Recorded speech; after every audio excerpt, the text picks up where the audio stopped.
Friends, आज मैं आपको कहानी सुनाने जा रही हूँ। उसका नाम है बड़े घर की बेटी। बेनी माधो सिंह गौरीपुर गांव के जमींदार और नंबरदार थे। उनके पितामह किसी समय बड़े धन धान्य से संपन्न थे। गांव का पक्का तालाब और मंदिर, जिनकी अब मरम्मत भी मुश्किल थी, उन्हीं की कीर्ति स्तंभ थे। कहते हैं इस दरवाजे पर हाथी झूमता था। अब उसकी जगह पर एक बूढ़ी भैंस थी, जिसके शरीर में अस्थि पंजर के सिवा और कुछ शेष न था, पर दूध शायद बहुत देती थी, क्योंकि एक न एक आदमी हांडी लिए उसके सिर पर सवार रहता था। बेनी माधव सिंह अपनी आधी से अधिक संपत्ति वकीलों को भेंट कर चुके थे। उनकी वर्तमान आय 1000 रुपये वार्षिक से अधिक न थी। ठाकुर साहब के 2 बेटे थे। बड़े का नाम श्रीकंठ सिंह था। उसने बहुत दिनों के परिश्रम और उद्योग के बाद बीए की डिग्री प्राप्त की। अब एक दफ्तर में नौकर था। छोटा लड़का लाल बिहारी सिंह दोहरे बदन का सजीला जवान था। भरा हुआ मुखड़ा, चौड़ी छाती, भैंस का 2 सेर ताजा दूध वह उठकर सवेरे पी जाता था। श्रीकंठ सिंह की दशा बिल्कुल विपरीत थी। इन नेत्र प्रिय गुणों को उन्होंने बीए इन 2 अक्षरों ने उनके शरीर को निर्बल और चेहरे को कांतिहीन बना दिया था। इसी से वैदिक ग्रंथों पर उनका विशेष प्रेम था। आयुर्वेदिक औषधियों पर उनका अधिक विश्वास था। शाम सवेरे उनके कमरे से प्रायः खरल की सुरीली कर्ण मधुर ध्वनि सुनाई दिया करती थी। लाहौर और कलकत्ते के वैद्यों से बड़ी लिखा पड़ी रहती थी। श्रीकंठ इस अंग्रेजी डिग्री के अधिपति होने पर भी अंग्रेजी सामाजिक प्रथाओं के विशेष प्रेमी न थे, बल्कि वह बधुआ बड़े जोर से उसकी निंदा और तिरस्कार किया करते थे। इसी से गांव में उनका बड़ा सम्मान था। दशहरे के दिनों में वह बड़े उत्साह से रामलीला होते और स्वयं किसी न किसी पात्र का पाठ लेते थे। गौरीपुर में रामलीला के वही जन्मदाता थे। प्राचीन हिंदू सभ्यता का गुणगान उनकी धार्मिकता का प्रधान अंग था। सम्मिलित कुटुंब के तो वह एक मातृपासक थे। आजकल स्त्रियों के कुटुंब में मिलजुल कर रहने की जो अरुचि होती है, उसे वह जाति और देश दोनों के लिए हानिकारक समझते थे। यही कारण था कि गांव की ललनाएं उनकी निंदक थी। कोई तो उन्हें अपना शत्रु समझने में भी संकोच न करती थी। स्वयं उनकी पत्नी को ही इस विषय में उनसे विरोध था। यह इसलिए नहीं कि उस सास ससुर या जेठ आदि से घृणा थी, बल्कि उसका विचार था कि यदि बहुत कुछ सहने और तरह देने पर भी परिवार के साथ निर्वाह ना हो सके, तो आए दिन की कलह से जीवन को नष्ट करने की अपेक्षा यही उत्तम है कि अपनी खिचड़ी अलग पकाई जाए। आनंदी एक बड़े उच्च कुल की लड़की थी। उसके बाप एक छोटी सी रियासत के तालुकेदार थे।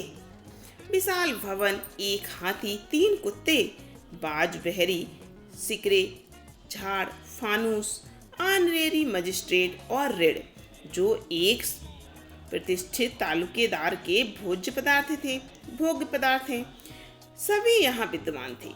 नाम था भूप सिंह। बड़े उदार चित्त और प्रतिभाशाली पुरुष थे, पर दुर्भाग्य से लड़का एक भी न था। 7 लड़कियां हुई और देव योग से सबकी सब जीवित रहीं। पहली उमंग में तो उन्होंने 3 ब्याह दिल खोल कर किए, पर 15-20 हजार रुपयों का कर्ज सिर पर हो गया तो आंखें खुली, हाथ समेट लिया। आनंदी चौथी लड़की थी। वह अपनी सब बहनों से अधिक रूपवती और गुणवती थी। इससे ठाकुर भूप सिंह उसे बहुत प्यार करते थे। सुंदर संतान को कदाचित उसके माता पिता भी अधिक चाहते हैं। ठाकुर साहब बड़े धर्म संकट में थे कि इसका विवाह कहाँ करें। न तो यह चाहते थे कि ऋण का बोझ बढ़े, और न यही स्वीकार था कि उसे अपने को भाग्यहीन समझना पड़े। एक दिन श्रीकंठ उनके पास किसी चंदे का रुपया मांगने आए। शायद नागरी प्रचार का चंदा था। भूप सिंह उनके स्वभाव पर रीझ गए और धूमधाम से श्रीकंठ सिंह का आनंदी से ब्याह हो गया। आनंदी अपने नए घर में आई तो यहाँ का रंग ढंग कुछ और ही देखा। जिस टीम टाम की उसे बचपन से ही आदत पड़ी हुई थी, वह यहाँ नाम मात्र को भी न थी। हाथी घोड़ों का तो कहना ही क्या, कोई सजी हुई सुंदर बहली तक न थी। रेशमी स्लीपर साथ लाई थी, पर यहाँ बाग कहाँ। मकान में खिड़कियां तक न थी, न जमीन पर फर्श, न दीवार पर तस्वीर। एक सीधा सादा देहाती गृहस्थी का मकान था। किंतु आनंदी ने थोड़े ही दिनों में अपने को इस नई अवस्था के ऐसा अनुकूल बना लिया, मानो उसने विलास के सामान तो कभी देखे ही नहीं थे। एक दिन दोपहर के समय लाल बिहारी सिंह 2 चिड़ियां लिए हुए आया और भावच से बोला, जल्दी से पका दो, मुझे भूख लगी है। आनंदी भोजन बनाकर उसकी राह देख रही थी। अब वह नया व्यंजन बनाने बैठी। हांडी में देखा तो घी पाव भर से अधिक न था। बड़े घर की बेटी किफायत क्या जाने, उसने सब घी मांस में डाल दिया। लाल बिहारी खाने बैठा तो दाल में घी न था। बोला, दाल में घी क्यों नहीं छोड़ा? आनंदी ने कहा, घी सब मांस में पड़ गया। लाल बिहारी जोर से बोला, अभी परसों ही घी आया है, इतना जल्द उठ गया? आनंदी ने उत्तर दिया, आज तो कुल पाव भर रहा होगा, वह सब मैंने मांस में डाल दिया। जिस तरह सूखी लकड़ी जल्दी से जल उठती है, उसी तरह क्षुधा से बावला मनुष्य जरा जरा सी बात पर तिनक जाता है। लाल बिहारी को भावज की यह ढिठाई बहुत बुरी मालूम हुई। तिनक कर बोला, मैके में तो चाहे घी की नदी बहती हूँ। स्त्रियां गालियां सह लेती हैं, मार भी सह लेती हैं, पर मैके की निंदा उनसे नहीं सही जाती। आनंदी मुंह फेर कर बोली, आती मरा भी तो 9 लाख का, वहाँ इतना घी नित्य नाई कहाँ खा जाते हैं। लाल बिहारी जल गया, थाली उठाकर पलट दी और बोला, जी चाहता है जीभ पकड़कर खींच लूं। आनंदी को भी क्रोध आ गया, मुंह लाल हो गया। बोली, वह होते तो आज इसका मजा चखाती। अब अपड़ उजड़ ठाकुर से ना रहा गया। उसकी स्त्री एक साधारण जमींदार की बेटी थी। जब जी चाहता उस पर हाथ साफ कर लिया करता था। खड़ा उठाकर आनंदी की ओर जोर से फेंकी और बोला, जिसके गुमान पर भूली हुई हो उसे भी देखूंगा और तुम्हें भी। आनंदी ने हाथ से खड़ाऊ रोकी। सिर बच गया, पर उंगली में बड़ी चोट आई। क्रोध के मारे हवा से हिलते पत्ते की भांति कांपती हुई वह अपने कमरे में आकर खड़ी हो गई। स्त्री का बल और साहस, मान और मर्यादा पति तक है। उसे अपने पति के ही बल और पुरुषत्व का घमंड होता है। आनंदी खून का घूंट पीकर रह गई। श्रीकंठ सिंह शनिवार को घर आया करते थे। बृहस्पति को ये घटना हुई थी। 2 दिन तक आनंदी को भवन में रही, न कुछ खाया न पिया, उनकी बाट देखती रही। अंत में शनिवार को वह नियम अनुसार संध्या समय घर आई और बाहर बैठकर कुछ इधर उधर की बातें, कुछ देश काल संबंधी समाचार तथा कुछ नए मुकदमों आदि की चर्चा करने लगी। यह वार्तालाप 10 बजे तक होता रहा। गांव के भद्र पुरुषों को इन बातों में ऐसा आनंद मिलता था कि खाने पीने की सुध भी न रहती थी। श्रीकंठ को पिंड छुड़ाना मुश्किल हो जाता था। ये 2-3 घंटे आनंदी ने बड़े कष्ट से काटे। किसी तरह भोजन का समय आया, पंचायत उठी, एकांत हुआ तो लाल बिहारी ने कहा, भैया आप जरा भाभी को समझा दीजिएगा कि मुंह संभाल कर बातचीत किया करें, नहीं तो एक दिन अनर्थ हो जाएगा। बेनी माधव सिंह ने बेटे की ओर साक्षी दी। हाँ, बहू बेटियों का यह स्वभाव अच्छा नहीं कि मर्दों को मुंह लगे। लाल बिहारी, वह बड़े घर की बेटी है तो हम भी कोई कुर्मी कहार नहीं है। श्रीकंठ ने चिंतित स्वर से पूछा, आखिर बात क्या हुई? लाल बिहारी ने कहा, कुछ भी नहीं, यूं ही आप उलझ पड़ी। मैके के सामने हम लोगों को कुछ समझती ही नहीं। श्रीकंठ खा पी कर आनंदी के पास गए। वह भरी बैठी थी। यह हजरत भी कुछ तीखे थे। आनंदी ने पूछा, चित्त तो प्रसन्न है?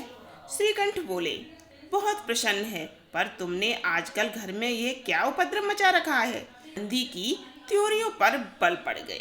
झुंझलाहट के मारे बदन में ज्वाला सी दहक उठी। जिसने तुम्हें ये आग लगाई है उसे पाऊं, मुंह झुलस दूं। श्रीकंठ, इतनी गर्म क्यों होती हो? बात तो कहो। आनंदी, क्या कहूँ, यह मेरे भाग्य का फेर है। नहीं तो गंवार छोकरा जिसको चपरासीगिरी करने का भी सहूर नहीं है, मुझे खड़ाऊ से मार कर यूं ना अकड़ता। श्रीकंठ, अब हाल साफ साफ कहो तो मालूम हो, मुझे तो कुछ पता नहीं। आनंदी, परसों तुम्हारे लाडले भाई ने मुझसे मांस पकाने को कहा कि हांडी में पाव भर से अधिक ना था। वह सब मैंने मांस में डाल दिया। जब खाने को बैठा तो कहने लगा, दाल में घी क्यों नहीं है? बस इसी पर मेरे मैके को बुरा भला कहने लगा। मुझसे ना रहा गया। मैंने कहा कि वहाँ इतना घी तो नाई कहार खा जाते हैं और किसी को जान भी ना पड़ता। बस इतनी सी बात पर अन्यायी ने मुझ पर खड़ाऊ फेंक कर मार दी। यदि हाथ से ना रोक लूं तो सिर फट जाए। उसी से पूछो, मैंने जो कुछ कहा है वह सच है या झूठ? श्रीकंठ की आंखें लाल हो गईं। बोले, यहाँ तक हो गया इस छोकरे का यह साहस? आनंदी स्त्रियों के स्वभावानुसार रोने लगी, क्योंकि आंसू उनकी पलकों पर रहते हैं। श्रीकंठ बड़े धैर्यवान और शांति पुरुष थे। उन्हें कदाचित भी कभी क्रोध आता था। स्त्रियों के आंसू पुरुष की क्रोधाग्नि भड़काने में तेल का काम देते हैं। रात भर करवटें बदलते रहे, उद्विग्नता के कारण पलक तक नहीं झपकी। प्रातःकाल अपने बाप के पास जाकर बोले, दादा, अब इस घर में मेरा निवाह ना होगा। इस तरह की विद्रोहपूर्ण बातें कहने पर श्रीकंठ ने कितनी ही बार अपने कई मित्रों को आड़े हाथों लिया था, परंतु दुर्भाग्य आज उन्हें स्वयं वे ही बातें अपने मुंह से कहने पड़ी। दूसरों को उपदेश देना भी कितना सहज है। बैनी माधव सिंह घबरा उठे और बोले, क्यों श्रीकंठ? इसीलिए कि मुझे भी अपनी मान प्रतिष्ठा का कुछ विचार है। आपके घर में अब अन्याय और हठ का प्रकोप हो रहा है। जिनको बड़ों का आदर सम्मान करना चाहिए, वे उनके सिर चढ़ते हैं। मैं दूसरे का नौकर ठहरा, घर पर रहता नहीं। यहाँ मेरे पीछे स्त्रियों पर खड़ाऊं और जूतों की बौछारें होती हैं। कड़ी बात तक चिंता नहीं, कोई एक की दो कह ले, वहाँ तक तो मैं सह सकता हूँ, किंतु यह कदापि नहीं हो सकता कि मेरे ऊपर लात घूंसे पड़े और मैं दम न मारूं। बैनी माधव सिंह कुछ जवाब न दे सके। श्रीकंठ सदैव उनका आदर करते थे। उनके ऐसे तेवर देखकर बूढ़ा ठाकुर अवाक रह गया। केवल इतना ही बोला, बेटा, तुम बुद्धिमान होकर ऐसी बातें करते हो। स्त्रियां इस तरह घर का नाश कर देती हैं। उनको बहुत सिर चढ़ाना अच्छा नहीं। श्रीकंठ, इतना मैं जानता हूँ, आपके आशीर्वाद से ऐसा मूर्ख नहीं हूँ। आप स्वयं जानते हैं कि मेरे ही समझाने बुझाने से इसी गांव में कई घर संभल गए। पर जिस स्त्री की मान प्रतिष्ठा का ईश्वर के दरबार में उत्तरदाता हूँ, उसके प्रति ऐसा घोर अन्याय और पशुवत व्यवहार मुझसे सहा नहीं गया। आप सच मानिए, मेरे लिए यही कुछ कम नहीं है कि लाल बिहारी को कुछ दंड नहीं होता। अब बैनी माधव सिंह भी गरमाई, ऐसी बातें और न सुन सके। बोले, लाल बिहारी तुम्हारा भाई है, उससे जब कभी भूल चूक हो उसके कान पकड़ो। लेकिन श्रीकंठ, लाल बिहारी को अब मैं अपना भाई नहीं समझता। बैनी माधव सिंह, स्त्री के पीछे? श्रीकंठ जी, नहीं। उसकी क्रूरता और अविवेक के कारण दोनों कुछ देर तक चुप रहे। ठाकुर साहब लड़के का क्रोध शांत करना चाहते थे, लेकिन यह नहीं स्वीकार करना चाहते थे कि लाल बिहारी ने कोई अनुचित काम किया। इसी बीच में गांव के और कई सज्जन हुक्के चिलम के बहाने वहां आ बैठे। कई स्त्रियों ने जब यह सुना कि श्रीकंठ पत्नी के पीछे पिता से लड़ने को तैयार है, तो उन्हें बड़ा हर्ष हुआ। दोनों पक्षों की मधुर वाणियां सुनने के लिए उनकी आत्माएं तिलमिलाने लगी। गांव में कुछ ऐसे कुटिल मनुष्य भी थे जो इस कुल की नीतिपूर्ण गति पर मन ही मन जलते थे।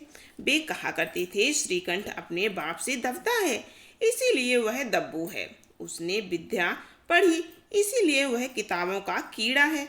की सलाह के बिना कोई काम नहीं करते, यह उनकी मूर्खता है। इन महान भावों की शुभकामनाएं आज पूरी होती दिखाई दी। कोई हुक्का पीने के बहाने और कोई लगान की रसीद दिखाने आकर बैठ गया। बैनी माधव सिंह पुराने आदमी थे, इन भावों को ताड़ गए। उन्होंने निश्चय किया, चाहे कुछ ही क्यों ना हो, इन द्रोहियों को ताली बजाने का अवसर ना दूंगा। तुरंत कोमल शब्दों में बोला, बेटा, मैं तुमसे बाहर नहीं हूँ, तुम्हारा जो जी चाहे करो। अब तो लड़के से अपराध हो गया। इलाहाबाद का अनुभव रहित झल्लाया हुआ ग्रेजुएट इस बात को न समझ सका। उसे डिबेटिंग क्लब में अपनी बात पर अड़ने की आदत थी। इन हथकंडों की उसे क्या खबर। बाप ने जिस मतलब से बात पलटी थी वह उसकी समझ में न आया। बोला लाल बिहारी के साथ, अब मैं इस घर में नहीं रह सकता। बैनी माधव, बेटा, बुद्धिमान लोग मूर्खों की बात पर ध्यान नहीं देते। वह बेसमझ लड़का है, उससे जो कुछ भूल हुई उसे तुम बड़े होकर क्षमा करो। श्रीकंठ, उसकी इस दुष्टता को मैं कदापि नहीं सह सकता। या तो वही घर में रहेगा या मैं ही। आपको यदि वह अधिक प्यारा है तो मुझे विदा कीजिए, मैं अपना भार आप संभाल लूँगा। यदि मुझे रखना चाहते हैं तो उससे कहिए जहाँ चाहे चला जाए, बस यह मेरा अंतिम निश्चय है। लाल बिहारी सिंह दरवाजे की चौखट पर चुपचाप खड़ा बड़े भाई की बातें सुन रहा था। वह उनका बहुत आदर करता था। उसे कभी इतना साहस ना हुआ कि श्रीकंठ के सामने चारपाई पर बैठ जाए, हुक्का पी ले, पान खा ले। बाप का भी वह इतना मान ना करता था। श्रीकंठ का भी उस पर हार्दिक स्नेह था। अपने होश में उन्होंने कभी उसे घुड़का तक न था।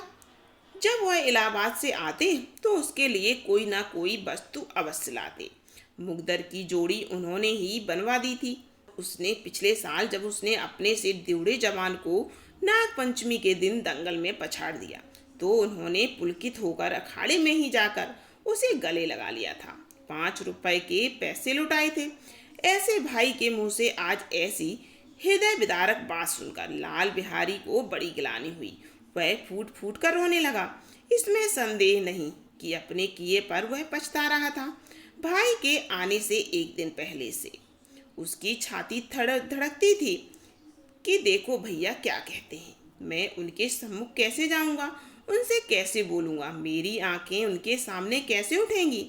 उसने समझा था कि भैया मुझे बुलाकर समझा देंगे। इस आशा के विपरीत आज उसने उन्हें निर्दयता की मूर्ति बने हुए पाया। वह मूर्ख था, परंतु उसका मन कहता था कि भैया मेरे साथ अन्याय कर रहे हैं।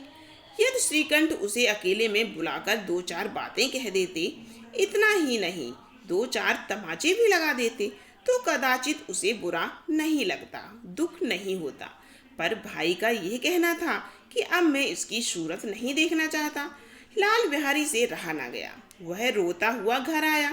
कोठरी में जाकर कपड़े पहनी, आंखें पोंछी, जिसमें कोई यह न समझे कि वह रोता था। तब आनंदी के द्वार पर आकर बोला, भाभी, भैया ने निश्चय किया है कि वह मेरे साथ इस घर में न रहेंगे। अब वह मेरा मुंह नहीं देखना चाहते, इसीलिए अब मैं जाता हूँ। उन्हें फिर मुंह न दिखाऊंगा। मुझसे जो अपराध हुआ उसे क्षमा करना। यह कहते कहते लाल बिहारी का गला भर आया। जिस समय लाल बिहारी सिंह सिर झुकाए आनंदी के द्वार पर खड़ा था, उसी समय श्रीकंठ भी आंखें लाल किए बाहर से आई। भाई को खड़ा देखा तो घृणा से आंखें फेर ली और कतरा कर निकल गए, मानो उसकी परछाई से दूर भागते हों। आनंदी ने लाल बिहारी की शिकायत तो की थी, लेकिन अब मन में पछता रही थी। वह स्वभाव से ही दयावती थी। उसे इसका तनिक भी ध्यान न था कि बात इतनी बढ़ जाएगी। वह मन में अपने पति पर झुलसा रही थी कि यह इतने गर्म क्यों होते हैं, पर उस पर यह भय भी लगा हुआ था कि कहीं मुझसे इलाहाबाद चलने को कहें तो मैं क्या कहूँगी, तो मैं क्या करूँगी। इस बीच में जब उसने लाल बिहारी को दरवाजे पर यह कहते सुना कि अब मैं जाता हूँ, मुझसे जो अपराध हुआ क्षमा करना, तो उसका रहा सहा क्रोध भी पानी हो गया। वह रोने लगी। मन का मैल धोने के लिए नयन जल से उपयुक्त और कोई वस्तु नहीं है। श्रीकंठ को देखकर आनंदी ने कहा, लाला बाहर खड़े होकर बहुत रो रहे हैं। श्रीकंठ, तो मैं क्या करूं? आनंदी, भीतर बुला लो, मेरी जीभ में आग लगी। मैंने कहाँ से ये झगड़ा उठाया? श्रीकंठ, मैं ना बुलाऊंगा। आनंदी, पछताओगे, उन्हें बहुत गिलानी हो गई है, ऐसा ना हो कि कहीं चल दे। श्रीकंठ न उठे। इतने में लाल बिहारी ने फिर कहा, भाभी भैया से मेरा प्रणाम कह दो, वह मेरा मुंह नहीं देखना चाहते, इसीलिए मैं भी अपना मुंह उन्हें ना दिखाऊंगा। लाल बिहारी इतना कहकर लौट पड़ा और शीघ्रता से दरवाजे की ओर बढ़ा। अंत में आनंदी कमरे से निकली और उसका हाथ पकड़ लिया। लाल बिहारी ने पीछे कर देखा और आंखों में आंसू भरे बोला, मुझे जाने दो। आनंदी, कहाँ जाते हो? लाल बिहारी, जहाँ कोई मेरा मुंह न देखे। आनंदी, मैं न जाने दूंगी। लाल बिहारी बोला, मैं तुम लोगों के साथ रहने योग्य नहीं हूँ। आनंदी, तुम्हें मेरी सौगंध, अब एक पग भी आगे ना बढ़ाना। लाल बिहारी बोला, जब तक मुझे ये ना मालूम हो जाए कि भैया का मन मेरी तरफ से साफ हो गया है, तब तक मैं इस घर में कदापि ना रहूंगा। आनंदी बोली, मैं ईश्वर को साक्षी देकर कहती हूँ कि तुम्हारी ओर से मेरे मन में तनिक भी मैल नहीं है। अब श्रीकंठ का हृदय भी पिघला। उन्होंने बाहर आकर लाल बिहारी को गले लगा लिया। दोनों भाई खूब फूट फूट कर रोए। लाल बिहारी ने सिसकते हुए कहा, भैया, अब कभी मत कहना कि मैं तुम्हारा मुंह न देखूंगा। इसके सिवा आप जो दंड देंगे मैं सहज स्वीकार कर लूंगा। श्रीकंठ ने कांपते स्वर में कहा, लल्लू, इन बातों को बिल्कुल भूल जाओ। ईश्वर चाहेगा तो फिर ऐसा अवसर न आएगा। पैनी माधव सिंह बाहर से आ रहे थे। दोनों भाइयों को गले मिलते देखकर आनंद से पुलकित हो गए। बोल उठे, बड़े घर की बेटियां ऐसी ही होती हैं, बिगड़ता हुआ काम बना लेती हैं। गांव में जिसने यह वृतांत सुना, उसी ने इन शब्दों में आनंदी की उदारता को सराहा। बड़े घर की बेटियां आखिर ऐसी ही होती हैं। तो आपको कैसी लगी ये कहानी? कमेंट जरूर कीजिएगा। और आपको जो भी कहानी सुननी है मुंशी प्रेमचंद की, कमेंट कीजिएगा। मैं आपके लिए वो कहानी लेकर आऊँगी, फिर लेके आऊँगी आपके लिए ऐसी ही एक नई कहानी। तब तक के लिए बाय बाय।